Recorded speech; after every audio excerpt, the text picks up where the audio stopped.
ketika hari ini peradabannya adalah peradaban Yahudi, negeri Muslim dijajah oleh Yahudi, baik yang sangat terlihat kentara seperti Palestina, atau yang tidak terlihat bahkan termasuk negeri ini.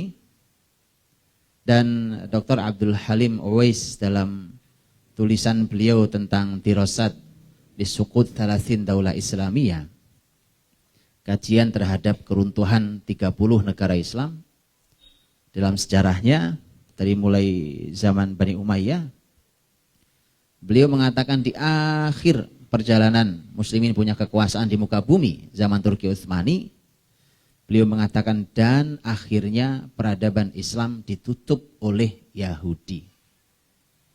Sejak Turki Utsmani jatuh runtuh sampai kita hari ini, dan entah sampai kapan Allah berkehendak sampai hadir kebesaran Islam lagi, itu ternyata peradaban hari ini adalah peradaban Yahudi. Yang perlu antum pahami bahwa Yahudi memang bertetangga dengan Nabi di Madinah, tapi mereka bukan bangsa yang kuat. Zaman itu Yahudi bukan bangsa kuat. Bangsa kuat itu Quraisy. Quraisy memang kuat sekali. Bahkan lebih kuat Arab-Arab yang lain. Kadang-kadang Arab-Arab Badui itu kadang-kadang punya kekuatan yang luar biasa. Yahudi bukan musuh Nabi nomor 1 saat itu dalam arti kekuatan. Mereka di nomor 2 kan setelah Quraisy. Kemudian nomor 2 adalah Yahudi, nomor 3 secara umum adalah Arab Badui. Artinya, kalau di zaman Nabi, Yahudi yang sebenarnya bukan merupakan musuh yang paling kuat, tapi mendapat perhatian sangat besar dalam Quran di banyak sekali ayat, betul ya? Di banyak sekali ayat. Bahkan kalau bicara tentang Nasara pun Yahudi didulukan. Ghairil maghdubi alaihim waladdallin. Al-maghdubi alaihim al-yahud. Ad-dallin an-nasara. Walan tardha ankal yahud. Yahud dulu baru an-nasara. Sebegitu besarnya. Bahkan surat Al-Hasyr adalah surat khusus bicara tentang Yahudi.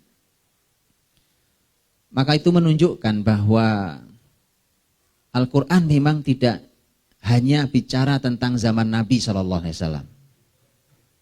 Karena kalau bicara di zaman Nabi SAW saja, maka kita akan tahu bahwa orang-orang Quraisy, orang-orang Arab itu harusnya mendapatkan porsi yang sangat besar. Di Quran ada surat Quraisy bukan? Ya, isinya malah tentang perjalanan dagang, bukan tentang permusuhan Quraisy terhadap Nabi SAW. Karena ternyata ujungnya mereka beriman. Ini mukjizat Quran. Maka ketika hari ini kita berbicara tentang surat Al-Hasyr, yang ternyata hari ini pemimpin nomor 1 di muka bumi adalah Yahudi. Peradaban pun peradaban Yahudi. Semua dikuasai oleh mereka. Semua direkayasa oleh mereka. Bumi ini dirusak juga oleh mereka. Maka surat Al-Hasyr menjadi terasa lebih hidup hari ini. Karena ternyata itu di depan mata dan itu musuh nomor 1 hari ini. Sekali lagi zaman Nabi bukan musuh nomor 1.